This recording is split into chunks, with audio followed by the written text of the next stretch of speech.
هفته خبر تو خبر داره براتون از عظمای پابگوری که در گل بحرانها گیر کرده و در فکر اینه که چطوری شکرخوری‌های قبلی خودش و باقی جانوران نظامش رو جمع و جور کنه. دارن تهدید میکنن که ما میاییم پاره میکنیم، نقد میکنیم. خب اونو اگر پاره کردن ما آتیش میزنیم.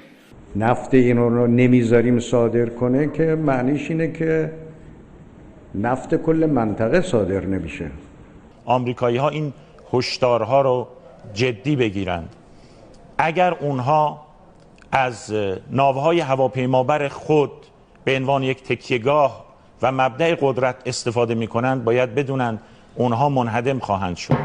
اگر از پایگاه‌های هوایی روی زمین استفاده می‌کنند، آنها به آتش کشیده خواهند شد. اگر هواپیماهای اونها می‌خوان در آسمان پرواز کنند، بدانند تمام طبقات و سقف‌های مختلف آسمان سراسر آتش خواهد شد. ما بر اساس فرض خطرناکترین سناریو که به زبان لاتین اون برای فهم بهتر آمریکایی‌ها ورست کیس سناریو آماده شدیم. ما از جنگ با آمریکایی‌ها استقبال می‌کنیم. بله، اینایی که شنیدید مال قبل بود. الان که روزش رسیده معلوم شد که اون اولدروم بولدروم ها واق های خوابیده بوده.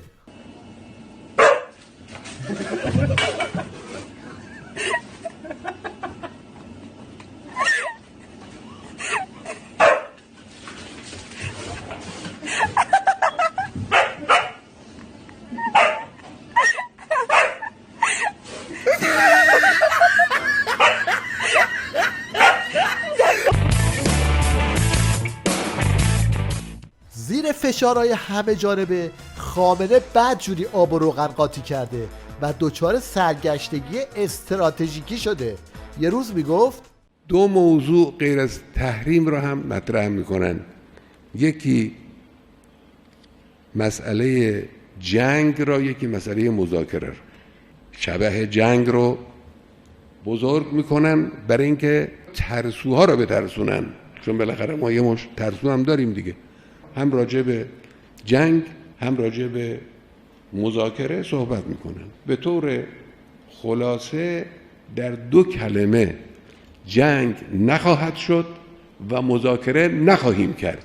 و حالا میگه توجه بکنید، امروز دشمن ما از همه اطراف مشغول تدارک تهاجمه. یعنی در حال تهاجمه، نه اینکه تدارک کنه، در حال تهاجم.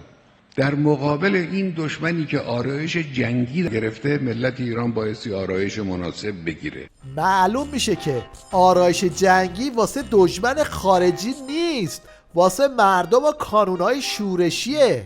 در مقابل این دشمنی که آرایش جنگی گرفته، ملت ایران بایستی آرایش مناسب بگیره. این وسط وضعیت پاسدار بسیجی ها از همه داغونتره، چون اگرم بخوان پیرو خط رهبرشون باشن معلوم نیست به کدوم سازش باید برقصن.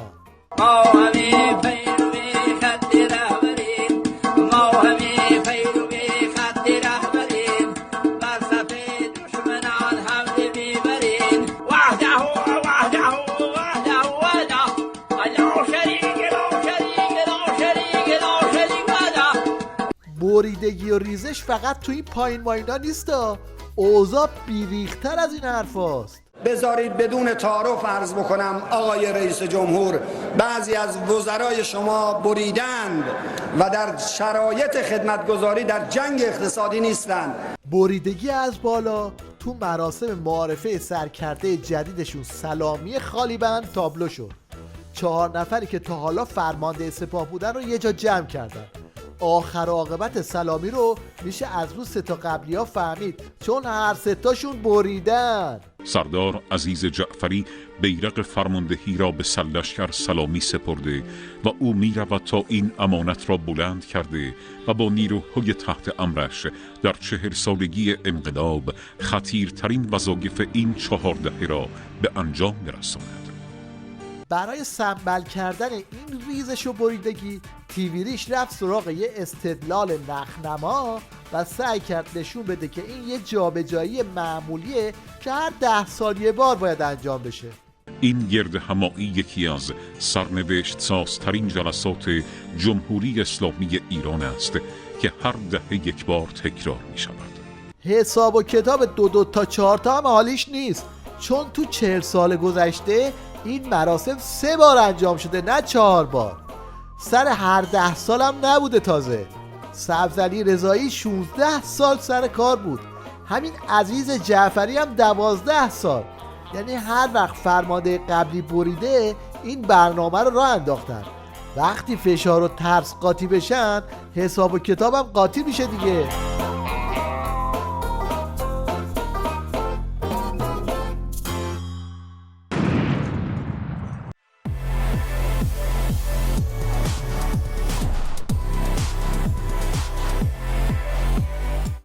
مام جواد ظریف به فرموده عزبا رفت دنبال مذاکره، ولی دست از پا درازتر با چند تا جواب منفی آبدار برگشت.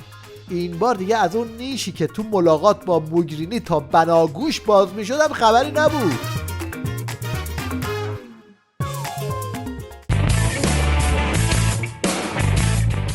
حالا که رژیم از ترس داره میره توی کما، باید یه طوری طلبکاریش رو از مردم بکنه و فشارش رو به اونها بیاره. خرجش برای تیویریش زیاد نیست، یه بسیجی مشنگ میخواد که لقب کارشناس رو مفتکی ببندن به دنبش. متخصص مدیریت و خط معاشی گذاری. کسی داره این حرفا رو میزنه که مدیریت خط معاشی گذاری و در واقع به نوعی مطالعات استراتژیک و راهبردی رو تخصصی بهش پرداخته. یه مجری وقیح و سنگ پا هم میخواد که طلبکار مردم بشه و کمبودهای کارشناس بسیجی رو اینطوری تکمیل کنه. یه چیز پشت لبتون مونده نمیگی، من میخوام بگم ما مردم یه سری ایرادایی داریم دیگه بابا. میام خونه میگه بنزین زدی؟ بنزین واسه چی بزنم؟ مگه نخوندی خبر رو؟ چی خبر شده؟ برو بنزین، برو باکو پرش کن. ما چرا اینجوری ماییم دیگه آقای دکتر؟ ولی مشکل با این شارلاتان بازی ها حل نمیشه که بحران هایی که از همه طرف محاصرشون کرده توی این برنامه‌های دوغکی هم میزنه بیرون. رهبر معظم انقلاب اسلامی میفرمایند که جنگ نخواهد شد. جای دیگری میفرمایند که دشمن آرایش جنگی دارد. بیشتر معطوف به فضای مجازی و برخی فعالیت‌های رسانه‌ای، اقتصادی و فرهنگی که صورت گرفته. بالاخره تکلیف ما در این میانه چی آقای دکتر؟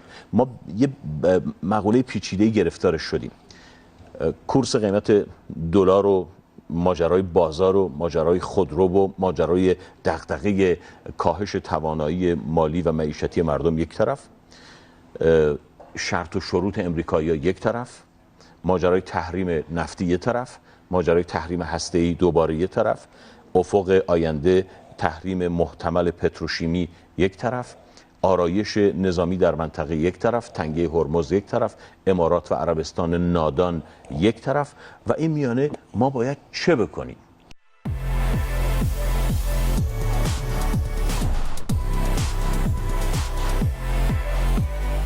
هموطنای خوش‌ذوقمون به یک آخوند یاد دادن که هر سوالی که ازش میکنن لزوما به خاطر خود سوال نیست، ممکنه دستش انداخته باشن. این درس رو یه طوری بهش دادن که دیگه یادش نره.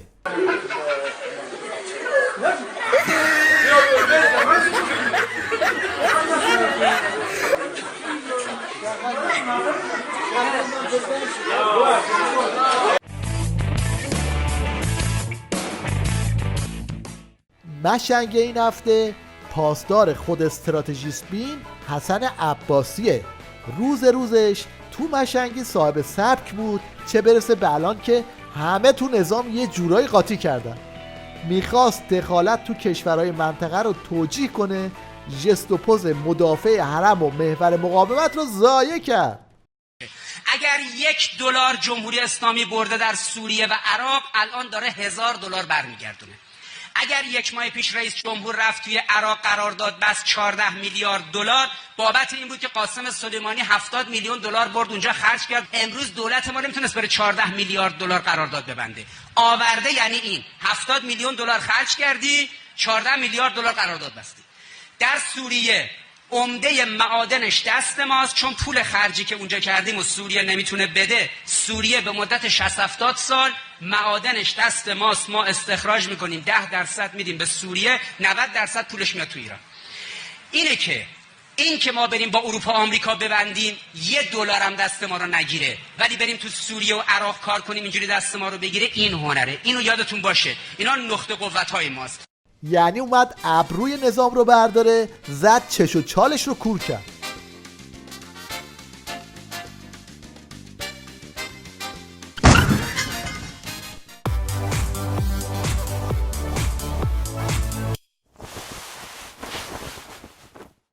در پایان توجه شما رو به کلیپی جلب میکنیم که حتما بعد از دیدن اون خواهید گفت هماهنگی‌های قبل از تو سوء تفاهم بود.